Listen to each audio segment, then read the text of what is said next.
السلام علیکم ورحمۃ اللہ وبرکاتہ۔ بسم اللہ الرحمن الرحیم۔ رب اشرح لی صدری ویسر لی امری واحلل عقدۃ من لسانی یفقهوا قولی رب زدنی علما رب یسر ولا تعسر وتمم بالخیر وبک نستعین آمین یا رب العالمین۔ درود پاک پڑھتے ہیں۔ اللہم صلی علی سیدنا و مولانا محمد وعلی آلہ و اصحابہ وبارک وسلم۔ سل بنی اسرائیل کم آتیناہم من آیت بینہ۔ بنی اسرائیل سے پوچھو کہ ہم نے انہیں کتنی روشن نشانیاں دیں۔ وَمَن يُبَدِّلْ نِعْمَتَ اللَّهِ مِن بَعْدِ مَا جَاءَتْهُ فَإِنَّ اللَّهَ شَدِيدُ الْعِقَابِ۔ اور جو اللہ کی نعمت کو اپنے پاس آنے کے بعد بدل دے تو بے شک اللہ کا عذاب سخت ہے۔ یہ تو بات ہو رہی ہے ان کی کہ ان کو روشن دلائل دیے، سب کچھ دیا، ہمیں کیا نہیں دیا؟ رب کریم نے ہمیں بھی دیا ہے۔ انہوں نے چینجنگ کی تو ان کا انجام کیا ہوا؟ آپ بھی ذرا سوچئے۔ ایک عورت کا تبصرہ میں سن رہی تھی، مجھے بڑی حیرت ہوئی کہ وہ کہنے لگی کہ عورتوں کو پردے کا حکم دیا جاتا ہے، جبکہ وہ عورت ٹک ٹاکر ہے اور ہینڈ شیکر ہے مردوں کے ساتھ۔ کہنے لگی کہ مردوں کو بھی تو حکم ہے، اور زیادہ جو دین کا کام کرتے ہیں وہی لوگ زیادہ برائیاں کرتے ہیں۔ یہ اس بات کی دلیل ہے کہ یہ وہی کام کر رہے ہیں جو ان لوگوں نے کیا جن پر اللہ کا غضب ہوا۔ حکم پردے کا اللہ اور اس کے رسول نے دیا ہے، نہ کہ میں نے اور آپ نے دیا ہے۔ اور کہنے لگی کہ حیا آنکھوں میں ہوتا ہے، اس سے کچھ حرج نہیں ہوتا۔ تو یہ بڑے دکھ کا مقام ہے۔ پیچھے ہم پڑھ کے آ چکے ہیں کہ پورے کے پورے داخل ہو جاؤ اسلام کے اندر۔ یہ نہیں کہ آپ عمرہ بھی کر کے ہو تو یہ بھی کر کے ہو تو وہ بھی کر کے ہو، لیکن کام سارے اللہ اور اس کے رسول کے خلاف ہوں، یہ غیر مناسب ہے۔ زُیِّنَ لِلَّذِینَ کَفَرُوا الْحَیَاةُ الدُّنْیَا، کافروں کی نگاہ میں دنیا کی زندگی کو خوشنما بنا دیا گیا۔ یہ کفار کی بات ہو رہی ہے۔ ابھی آپ اپنا بھی سوچئے، کیا ہم لوگ بھی دنیا کے پیچھے نہیں دوڑنے لگ گئے؟ اور ابھی ہماری حالت کیا ہو رہی ہے؟ ابھی بھی نہ سنبھلیں گے تو وہ وقت دور نہیں جب ہمارے اوپر بھی عذاب آ سکتا ہے۔ مانا رسول اللہ کی دعا کے صدقے ہم پر اجتماعی عذاب نہیں آئے گا، لیکن لمحہ فکری ہے، روز روز کی جب یہ بحث و تکرار ہوتی ہے بڑا دکھ ہوتا ہے، بڑا دکھ ہوتا ہے۔ جو باتیں میں یہاں کہہ بھی نہیں سکتی، آپ لوگ سارے جانتے ہیں۔ تو عمل کی ضرورت ہے، دنیا کے پیچھے نہ پڑے۔ یہ کفار کا طریقہ ہے، ہمارا طریقہ نہیں ہے۔ وَيَسْخَرُونَ مِنَ الَّذِينَ آمَنُوا، اور وہ مسلمانوں پر ہنستے ہیں۔ آج بھی دینداروں پہ جب ہنسا جاتا ہے تو یہ سوچیں یہ کن کا کام ہے، اور دینداروں کو خوش ہونا چاہیے کہ اللہ نے ان کو چن لیا۔ وَالَّذِينَ اتَّقَوْا فَوْقَهُمْ يَوْمَ الْقِيَامَةِ، اور اللہ سے ڈرنے والے قیامت کے دن ان کافروں سے اوپر ہوں گے۔ سمجھ آ گئی؟ فوقا اوپر ہوں گے، تحت کی ضد ہے۔ واللہ یرزق من یشاء بغیر حساب، اور اللہ جسے چاہتا ہے بے حساب رزق عطا فرما دیتا ہے۔ کان الناس امۃ واحدہ، تمام لوگ ایک ہی دین پر تھے۔ فبعث اللہ النبیین مبشرین ومنذرین، تو اللہ نے انبیاء کرام بھیجے خوشخبری دیتے ہوئے اور ڈر سناتے ہوئے۔ وَأَنزَلَ مَعَهُمُ الْكِتَابَ بِالْحَقِّ لِيَحْكُمَ بَيْنَ النَّاسِ فِي مَا اخْتَلَفُوا فِيهِ، اور ان کے ساتھ سچی کتاب اتاری، ہر ایک کے پاس بکس تھی نا اپنی، تاکہ وہ لوگوں کے درمیان ان کے اختلافات میں فیصلہ کریں۔ یعنی جو ان کے پاس بکس تھی ان کے لحاظ سے، جیسے ابھی ہمیں حکم ہے قرآن و سنت کو سامنے رکھتے ہوئے فیصلہ کیا جائے۔ وَمَا اخْتَلَفَ فِيهِ إِلَّا الَّذِينَ أُوتُوهُ مِن بَعْدِ مَا جَاءَتْهُمُ الْبَيِّنَاتُ بَغْيًا بَيْنَهُمْ، اور جن لوگوں کو کتاب دی گئی انہوں نے ہی اپنے باہمی بغض اور حسد کی وجہ سے کتاب میں اختلاف کیا۔ یہ اختلاف اس کے بعد کیا کہ ان کے پاس روشن احکام آ چکے تھے، کیونکہ علم والے لوگ اگر غلطی کریں اس کا نقصان ان پڑھوں سے زیادہ ہوتا ہے، کیونکہ لوگ ان کو فالو کرتے ہیں جب یہ گمراہ ہوگا تو دوسروں کو بھی گمراہ کر دے گا. تو یہاں علم والے لوگوں کو آنکھیں کھولنی چاہیے. یہ زیادہ تر حسد اور یہ کیا کہہ سکتے ہیں بغی یعنی سرکشی کے سبب یہ سب کچھ کر رہے ہیں. روشن دلائل آگے بغض اور حسد کی وجہ سے جیسے آج کل دن بدن بڑھتا جا رہا ہے. اللہ پاک ہم سب پہ رحم فرمائے. فَهَدَى اللَّهُ الَّذِينَ آمَنُوا لِمَا اخْتَلَفُوا فِيهِ مِنَ الْحَقِّ بِإِذْنِهِ. تو اللہ نے ایمان والوں کو اپنے حکم سے اس حق بات کی ہدایت دی جس میں لوگ جھگڑ رہے تھے. واللہ یہدی من یشاء الی صراط مستقیم. اور اللہ جسے چاہتا ہے سیدھی راہ دکھاتا ہے. ام حسبتم کیا تم نے گمان کر لیا ہے تمہارا یہ خیال ہے ان تدخلوا الجنہ کہ جنت میں ایسے ہی چلے جاؤ گے. یا غزوہ احزاب کے موقع پر آپ کو پتہ ہے بہت سارے مصائب اور مشکلات تھیں. صحابہ کرام آپ جانتے ہیں تو ان کو اور قیامت تک کے آنے والے مسلمانوں کو مبلغین کو سب کو سمجھایا جا رہا ہے کہ ایسے ہی جنت میں چلے جاؤ گے. وَلَمَّا يَأْتِكُمْ مَثَلُ الَّذِينَ خَلَوْا مِن قَبْلِكُمْ حالانکہ ابھی تم پر پہلے لوگوں جیسی حالت نہیں آئی. مَسَّتْهُمُ الْبَأْسَاءُ وَالضَّرَّاءُ وَزُلْزِلُوا حَتَّى يَقُولَ الرَّسُولُ وَالَّذِينَ آمَنُوا مَعَهُ مَتَىٰ نَصْرُ اللَّهِ. انہیں سختی اور شدت پہنچی اور انہیں زور سے جیسے زلزلہ ہوتا ہے نا ہلا ڈالتے. ابھی زلزلہ آیا ہوا تو سوچیں کیا حالت ہو رہی ہے. تو بتایا کہ ہلا ڈالا گیا یہاں تک کہ اس ٹائم پہ جو رسول تھے وہ اور ان کے ایمان والے ساتھی کہہ اٹھے کہ اللہ کی مدد کب آئے گی. ایک تو ان آیات میں صبر کی تلقین کی جا رہی ہے اور بتایا جا رہا ہے کہ راہ خدا میں تکالیف آنا ہمیشہ سے خاصان خدا کا معمول رہا ہے. پہلی امتوں پہ بھی آئے انہوں نے بھی اللہ سے مدد کی انہوں نے بھی پھر دعائیں کی. حالانکہ جتنے اصحاب ہوتے ہیں اور رسول ہوتے ہیں سارے کے سارے صابر ہوتے ہیں لیکن مصیبتوں کے وقت دعائیں بھی مانگتے ہیں اور وہ دین پر قائم بھی رہے. کوئی بھی چینج نہیں ہوا تھا. ہمیں بھی یہ سمجھایا جا رہا ہے اور پھر بتایا جا رہا ہے کہ اللہ ان نصر اللہ قریب. سن لیجئے بے شک اللہ کی مدد قریب ہے. وہ سمیع وہ بصیر. جب دعائیں کی جاتی ہیں اور یہ ہو کہ اللہ کی مدد قریب ہے تو کتنی تسلی ہوتی ہے. یہ پہلے کے ٹائم پہ اور ابھی قیامت تک کے ہر شخص کو تسلی دی جا رہی ہے کہ مشکلات جب آتی ہیں گھبرائے ہی نہیں. انشاءاللہ تعالی اللہ کی مدد ضرور پہنچے گی. یسألونک ماذا ينفقون آپ سے وہ سوال کرتے ہیں کہ کیا خرچ کریں. تو محبوبہ آپ انہیں بتا دیجئے قل ما انفقتم من خیر. آپ بتائیے جو کچھ مال نیکی میں خرچ کرو یہ نافلہ یعنی نفلی طور پہ خوشی کے ساتھ جو خرچ کرنا ہے صدقات اور خیرات کی بات نہیں ہو رہی.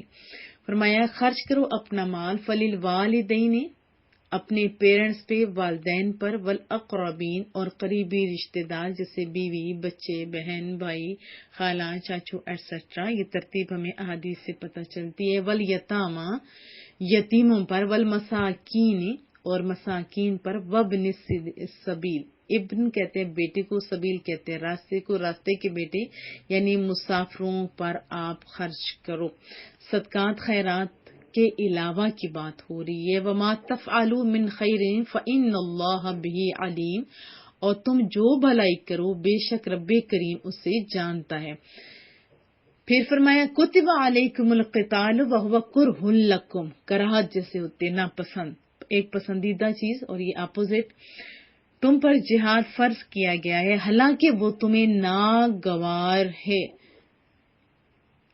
اور پھر سمجھایا گیا کہ وَعَسَىٰ أَن تَكْرَهُوا شَيْئًا وَهُوَ خَيْرٌ لَكُمْ اور قریب ہے کہ کوئی بات تمہیں ناپسند ہو حالانکہ وہ تمہارے حق میں بہتر ہو. بہت ساری چیزیں ایسی ہوتی ہیں اور اللہ کو پتہ ہوتا ہے کہ اس میں فائدہ یا نہیں اس لیے اللہ کے دیے ہوئے پہ راضی ہو جایا ہی کریں. اور دعا مانگتے رہا کریں. وَعَسَىٰ أَن تُحِبُّوا شَيْئًا وَهُوَ شَرٌّ لَكُمْ، اور ہو سکتا ہے یا قریب ہے کہ کوئی بات تمہیں پسند آئے حالانکہ وہ تمہارے حق میں بری ہو. وَاللَّهُ يَعْلَمُ وَأَنتُمْ لَا تَعْلَمُونَ، اور اللہ جانتا ہے تم نہیں جانتے. بہت ساری احادیث میں مفہوم بتا رہی ہوں سب کا کہ بسا اوقات ایسا ہوتا ہے کہ لائف پارٹنر زیادہ پیارا نہیں لگتا، اچھا نہیں لگتا شکل و صورت کے لحاظ سے، لیکن غور کیا کریں ان کے اندر کتنی کوالٹیز رب کریم نے رکھی ہوئی ہوتی ہیں، تو وہ بہتر ہے کہ سامنے دیکھا وہ ورنہ اچھا ہے. اس کے علاوہ اس کے اندر بہت ساری باتیں آپ سمجھیں گے تو سکون آپ کو ملے گا، اور اللہ کے دیے پہ جب آپ راضی ہو جائیں گے تو دیکھیے گا کتنا مزہ آتا ہے. یسألونک عن الشہر الحرام قتال فی، آپ سے ماہ حرام میں جہاد کرنے کے بارے میں سوال کرتے ہیں، پوچھتے ہیں، یعنی حرمت والے مہینے کے بارے میں. قل قتال فیہ کبیر، آپ بتا دیجئے، سمجھا دیجئے کہ اس مہینے میں لڑنا، جنگ کرنا بڑا گناہ ہے. حرمت والے مہینوں میں تو کفار بھی لڑائی نہیں کرتے تھے. اب ہم مومنین ہیں، سوچیں کیا ہم لوگ بچتے ہیں؟ جیسے رجب، شعبان، یہ سارے مہینے تو گزر رہے ہیں. بتائیے، ایک تو ہوتی ہے باہر دشمن سے جنگ، ایک ہوتی ہے گھروں کے اندر فتنہ فساد، اور فساد کو جنگ سے زیادہ بڑا جرم کہا گیا ہے. جہاد کو نہیں، جہاد کیا ہے اس کا حکم ہے، اور وہ کرنا چاہیے بھی ہوتا ہے، مالی، علمی، جیسے بھی آپ کر سکتے ہو. وَصَدٌّ عَن سَبِيلِ اللَّهِ، اور اللہ کی راہ سے روکنا. وَكُفْرٌ بِهِ وَالْمَسْجِدِ الْحَرَامِ، اور اس پر ایمان نہ لانا اور مسجد حرام سے روکنا. وَإِخْرَاجُ أَهْلِهِ مِنْهُ أَكْبَرُ، اور اس کے رہنے والوں کو وہاں سے نکال دینا اللہ کے نزدیک اس سے بھی بڑا، عند اللہ کا لفظ ہے نا، اللہ کے نزدیک اس سے بھی بڑا جرم ہے. اچھی یا بری چیز کا مدار ہر جگہ اپنی سوچ پر نہیں بلکہ اللہ کے حکم پر رکھنا چاہیے. ٹھیک ہے، دوسری بات، اللہ تعالیٰ نے جس چیز کا حکم دیا وہی بات طور پر ہمارے لیے بہتر ہے، جسے منع فرمایا وہ ہمارے لیے بہتر نہیں ہے. ایک اور بات ان آیات کے اندر یہ پتہ چلی کہ خود بڑے بڑے عیبوں میں مبتلا ہونے کے باوجود خود کو دیکھنے کی بجائے دوسروں پر تان کرنا، یہ کفار کا طریقہ ہے. یہ بیماری ہمارے ہاں بھی عام ہے کہ لوگ ساری دنیا کی برائیاں اور غیبتیں بیان کرتے ہیں اور خود اس سے بڑھ کر عیبوں کی گندگی سے آلودہ ہوتے ہیں، ہے نا ایسی بات. اور بھی اس میں بہت ساری باتیں آپ سمجھیں گے تو آپ کو انشاءاللہ اللہ تعالیٰ سے مزید قریب ہوں گے. والفتنة اکبر من القتل، اور فتنہ قتل سے بڑا جرم ہے. ولا یزالون یقاتلونکم حتی یردوکم عن دینکم ان استطاعوا، اور فتنہ قتل سے بڑا جرم ہے، اس پہ توجہ کی حاجت ہے. اور وہ ہمیشہ تم سے لڑتے رہیں گے یہاں تک کہ اگر ان سے ہو سکے تو تمہیں تمہارے دین سے پھیر دیں. دین سے، اس آیت سے یہ بتایا جا رہا ہے کہ کفار مسلمانوں سے ہمیشہ سے عداوت رکھیں گے اور جہاں تک ممکن ہوگا وہ مسلمانوں کو دین سے منحرف کرنے کی کوشش کرتے رہیں گے. آج بھی کفار کی ہزاروں تنظیمیں نت نئے طریقے سے مسلمانوں کو اسلام سے پھیرنے اور اخلاقیات کو تباہ کرنے کے لیے، ایمان کمزور کرنے کے لیے لگی ہوئی ہیں. علم آپ سیکھیے، اچھے لوگوں سے رابطہ رکھیے. وَمَن يَرْتَدِدْ مِنكُمْ عَن دِينِهِ فَيَمُتْ وَهُوَ كَافِرٌ فَأُولَٰئِكَ حَبِطَتْ أَعْمَالُهُمْ فِي الدُّنْيَا وَالْآخِرَةِ، اور تم میں جو کوئی اپنے دین سے مرتد ہو جائے پھر کافر ہی مر جائے تو ان لوگوں کے تمام اعمال دنیا اور آخرت میں برباد ہو گئے. پھر کیا ہوگا؟ وَأُولَٰئِكَ أَصْحَابُ النَّارِ، وہ تو دوزخی ہیں پکے کے پکے. ہم فیہا خالدون، وہ ہمیشہ دوزخ میں رہیں گے. یاد رکھیں کہ مرتد ہونا بہت سخت جرم ہے، اور افسوس کی بات ہے کہ آج کل مسلمانوں کی اکثریت دین کے بنیادی عقائد سے بھی نا آشنا ہے. غمی خوشی کے مختلف مواقع پر تو کس قسم کے کفریہ جملے ادا کرتے ہیں، یہ بات لمحہ فکریہ ہے. ان الذین آمنوا، بے شک وہ لوگ جو ایمان لائے، والذین ہاجروا، پھر انہوں نے ہجرت بھی کی یعنی گھر بار چھوڑ دیا، وجاہدوا فی سبیل اللہ، اور اللہ کی راہ میں جہاد کیا. اولئک یرجون رحمت اللہ، وہ رحمت الہی کے امیدوار ہیں. واللہ غفور الرحیم، اور اللہ بخشنے والا بہت رحم فرمانے والا ہے. یسألونک عن الخمر والمیسر، آپ سے شراب اور جوئے کے متعلق سوال کرتے ہیں. قل، فرما دیجئے، فیہما یعنی ان دونوں میں، خمر میں بھی یعنی شراب اور جوئے میں، اثم کبیر بڑا گناہ ہے، ومنافع للناس اور لوگوں کے لیے کچھ دنیاوی منافع بھی ہیں. لیکن سمجھایا، مائنڈ تیار کیا جا رہا ہے، کیونکہ پہلے سب پیتے تھے شراب اور جوا، اس وقت کی روٹین تھی لوگوں کی. یکدم کسی برائی سے روکنا آپ کو پتہ مشکل ہو جاتا ہے. تو یہ بتایا کہ اس میں ہے تو صحیح، لیکن وَإِثْمُهُمَا أَكْبَرُ مِن نَفْعِهِمَا، اور ان کا گناہ ان کے نفع سے زیادہ بڑا ہے. جیسے یہ آیات آئیں تو بہت سارے لوگوں نے چھوڑ دیا، کیونکہ آج بھی کوئی بزنس مین اس سے کہا جائے کہ اس میں بھی فائدہ ہے لیکن اس میں زیادہ فائدہ ہے تو سیانا بندہ ادھر جاتا ہے نا. وَيَسْأَلُونَكَ مَاذَا يُنْفِقُونَ، آپ سے سوال کرتے ہیں کہ اللہ کی راہ میں کیا خرچ کریں. قل، آپ فرما دیجئے، قل العفو، عفو کا معنی ہوتا ہے بچا ہوا مال، یعنی جو زائد مال ہے. صحابہ کرام نے تو اپنا سب مال، جیسے حضرت ابوبکر صدیق نے پورا مال دے دیا، حضرت عمر فاروق نے ہاف مال دے دیا، لیکن اگر سارا اللہ کی راہ میں دے دیا جائے اور خود بکاری بن جائے تو اس کو رسول اللہ نے پسند نہیں فرمایا. کذالک یبین اللہ لکم الآیات لعلکم تتفکرون، اسی طرح اللہ تعالیٰ تم سے آیتیں بیان فرماتا ہے تاکہ تم غور و فکر کرو، فی الدنیا والآخرہ، دنیا اور آخرت کے کاموں میں غور و فکر کر لیا کرو. وَيَسْأَلُونَكَ عَنِ الْيَتَامَى، اور تم سے یتیموں کا مسئلہ پوچھتے ہیں. قل، آپ سمجھائیے، انہیں بتا دیجئے، اصلاح لہم خیر، ان کا بھلا کرنا بہتر ہے. وَإِن تُخَالِطُوهُمْ فَإِخْوَانُكُمْ، اور اگر ان کے ساتھ اپنا تخالطو ہوتا ہے ملا لینا، اب ان کے ساتھ اپنا خرچہ یعنی مکس اپ کر لینا، فرمایا کہ اپنا خرچہ ملا لو تو وہ تمہارے بھائی ہیں.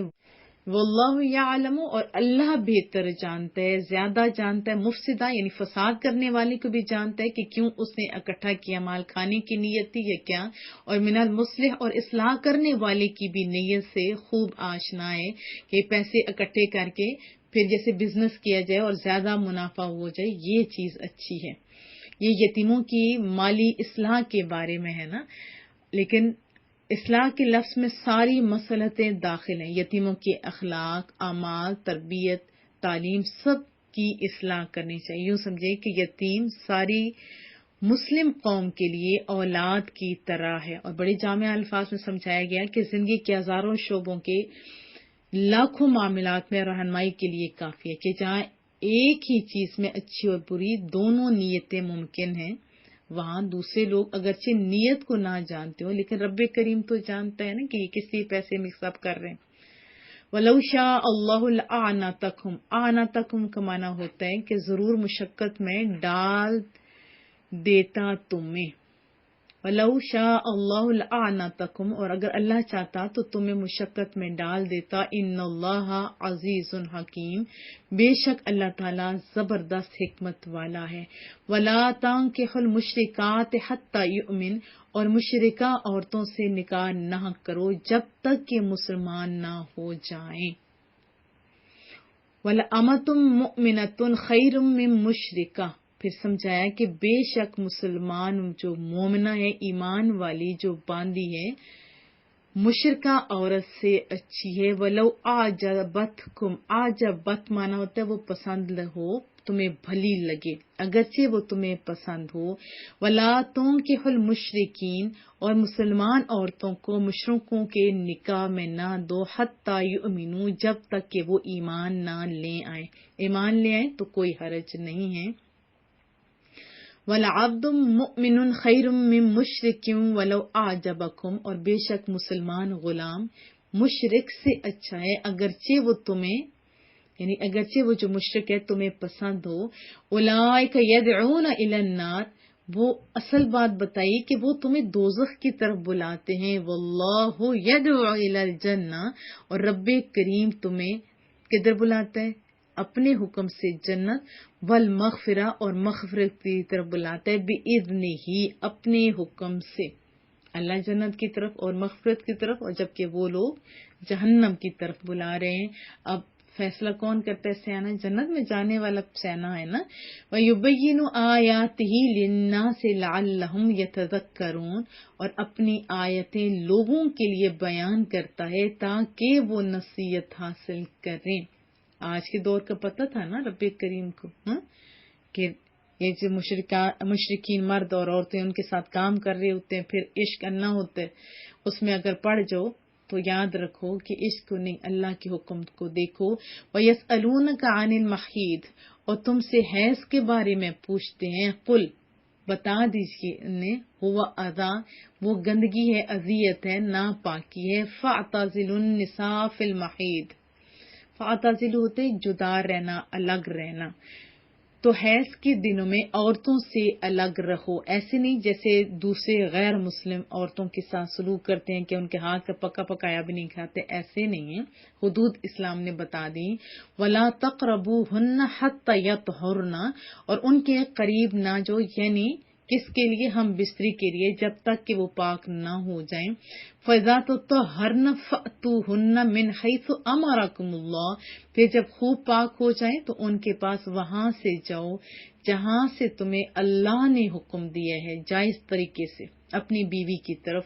ان اللہ یحب التوابین ویحب المتطہرین۔ نساؤکم حرث لکم، تمہاری عورتیں تمہارے لیے کھیتیاں ہیں، فأتوا حرثکم انا شئتم، تو اپنی کھیتیوں میں جس طرح چاہو آؤ، لیکن جائز مقام میں۔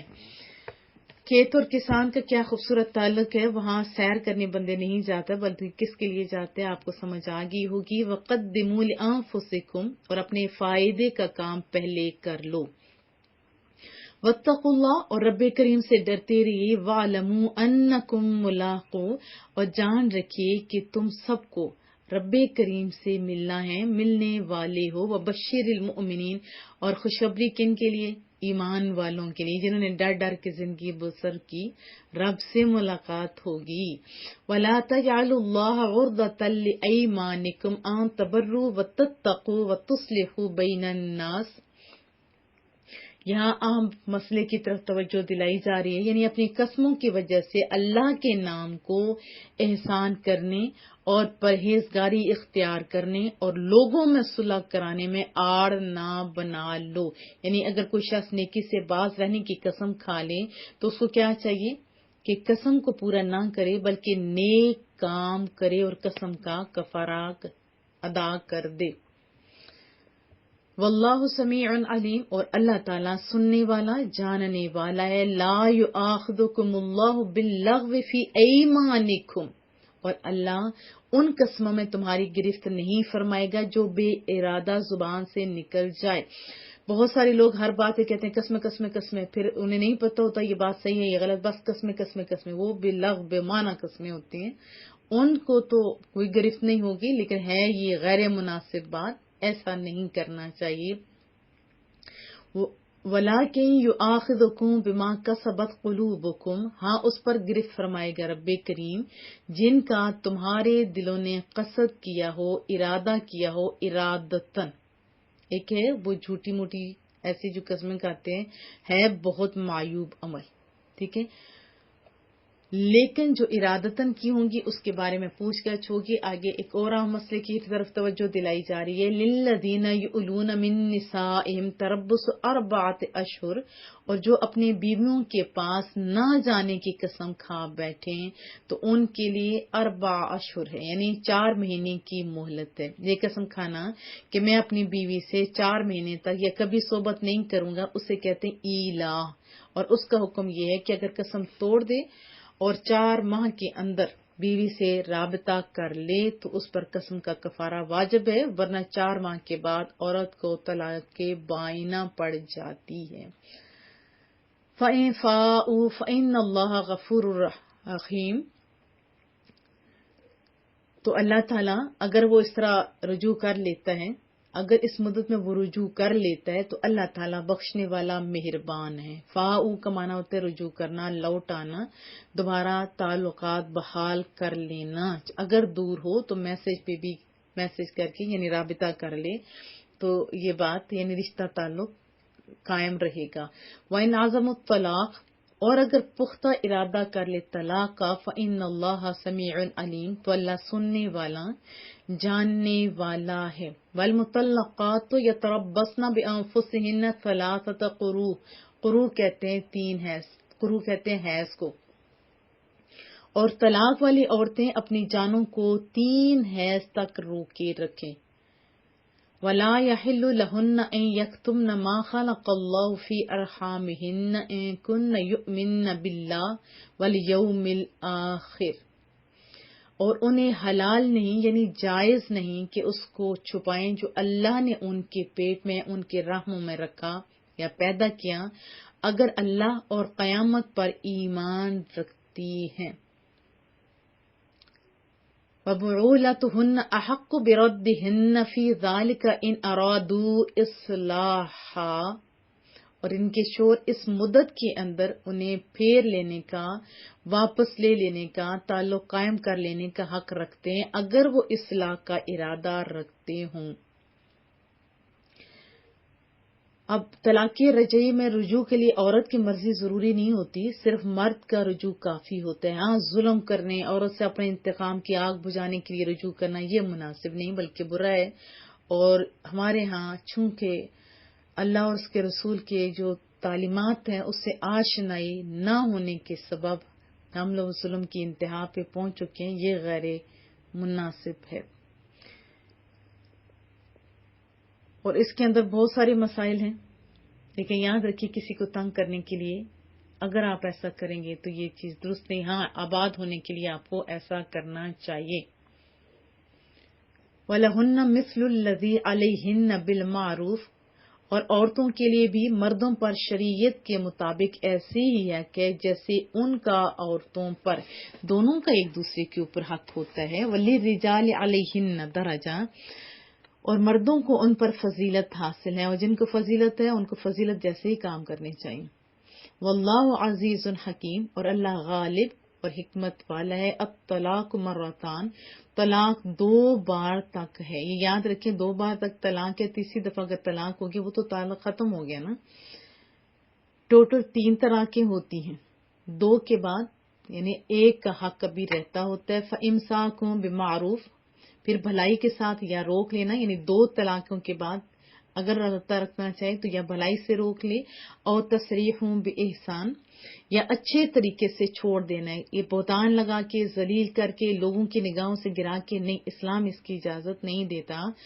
وَلَا يَحِلُّ لَكُمْ أَن تَأْخُذُوا مِمَّا آتَيْتُمُوهُنَّ شَيْئًا، یہ ذہن نشین دے. فرمایا تمہارے لیے یہ حلال نہیں، جائز نہیں کہ تم نے جو کچھ عورتوں کو دیا ہو اس میں سے کچھ واپس لو. انہوں نے بھی تو کام کیے ہوتے ہیں نا، اور گھر سے نکلنا یہ کوئی کم امتحان تھوڑا ہوتا ہے، تو پھر تو دی ہوئی چیزیں وہ واپس لی جائیں تو یہ غیر اخلاقی حرکات میں سے ہے.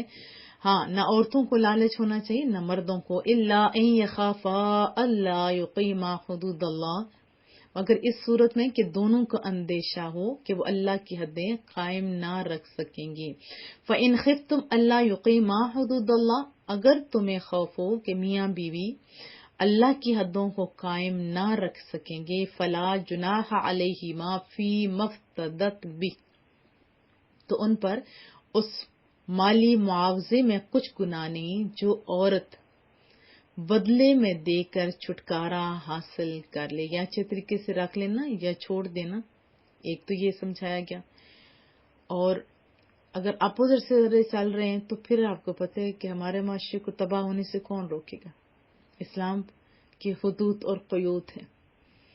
تلک حدود اللہ فلا تعتدوها، یہ اللہ کی حدیں، ان سے آگے نہ بڑھو. ومن یتعد حدود اللہ فاولئک هم الظالمون، اور جو اللہ کی حدوں سے آگے بڑھے تو وہی لوگ ظالم ہیں. آج کا طلاق کا ریشو بڑھتا جا رہا ہے، خلا کا ریشو بڑھتا جا رہا ہے. صبر اور حوصلے کے ساتھ اپنے گھر آباد کریں، یہ درست طریقہ نہیں ہوتا۔ فَإِن طَلَّقَهَا فَلَا تَحِلُّ لَهُ مِن بَعْدُ حَتَّى تَنكِحَ زَوْجًا غَيْرَهُ۔ پھر اگر شوہر بیوی کو تیسری طلاق دے دے تو اب وہ عورت اس کے لیے جائز نہیں، حلال نہیں ہوگی جب تک کہ وہ حلالہ نہ کر لے، یعنی دوسرے خاوند سے نکاح نہ کر لے۔ فَإِن طَلَّقَهَا فَلَا جُنَاحَ عَلَيْهِمَا إِن يَتَرَاجَعَا إِن ظَنَّا أَن يُقِيمَا حُدُودَ اللَّهِ۔ پھر وہ دوسرا شوہر اگر وہ اسے طلاق دے، مشروط نہیں نکاح کرنا، اگر وہ خود بعد میں طلاق دے دے تو ان دونوں پر ایک دوسرے کی طرف لوٹ آنے میں کچھ گناہ نہیں، اگر وہ سمجھیں کہ پھر بھی شرط کیا ہے کہ اب بھی وہ اللہ کی حدوں کو قائم رکھ لیں گے۔ وَتِلْكَ حُدُودُ اللَّهِ يُبَيِّنُهَا لِقَوْمٍ يَعْلَمُونَ، اور یہ اللہ کی حدود ہیں جنہیں وہ دانش مندوں کے لیے بیان کرتا ہے۔ کیوں یہ شرط لگائی گئی، کیوں یہ حد رکھی گئی؟ تاکہ روز روز طلاق کو کھیل نہ بنا لو، یعنی کہ آج طلاق دو کل واپس لوٹا لو، نہیں۔ وَإِذَا طَلَّقْتُمُ النِّسَاءَ فَبَلَّغْنَ أَجَلَهُنَّ فَأَمْسِكُوهُنَّ بِمَعْرُوفٍ أَوْ سَرِّحُوهُنَّ بِمَعْرُوفٍ، اور جب تم عورتوں کو طلاق دو اور وہ اپنی عدت کی اختتامی مدت کے قریب تک پہنچ جائیں تو اس وقت انہیں اچھے طریقے سے روک لو یا اچھے طریقے سے چھوڑ دو۔ وَلَا تُمْسِكُوهُنَّ ضِرَارًا لِتَعْتَدُوا، اور انہیں نقصان پہنچانے کے لیے نہ روک رکھو۔ وَمَن يَفْعَلْ ذَلِكَ فَقَدْ ظَلَمَ نَفْسَهُ، اور جو ایسا کرے تو اس نے اپنی جان پر ظلم کیا۔ وَلَا تَتَّخِذُوا آیَاتِ اللَّهِ هُزُوًا، یہ کیا فرمایا؟ وَلَا تَتَّخِذُوا آیَاتِ اللَّهِ هُزُوًا، اور اللہ کی آیتوں کو ٹھٹا مذاق نہ بنا لو۔ اب طلاق والی عورت کی عدت ختم ہونے سے پہلے رجوع کرنے یا نہ کرنے کا اختیار مرد کے پاس ہے، لیکن اس اختیار کو ظلم اور زیادتی کا ہیلا بنانا ناجائز ہے، منع ہے۔ جو اس طرح کرتا ہے وہ اپنی جان پر ہی ظلم کرتا ہے، اور یہ پھر سراسر اللہ کی آیتوں کو مذاق بنانے کے مترادف ہے۔ ایسے لوگوں کو یاد رکھنا چاہیے کہ کائنات میں بیویوں پر ظلم و ستم اور احکام شرعیہ کی مخالفت کو اور کوئی نہ بھی جانتا ہو، لیکن رب کریم یقیناً جانتا ہے، اور اس کی بارگاہ میں سب کو جواب دہ ہونا ہے۔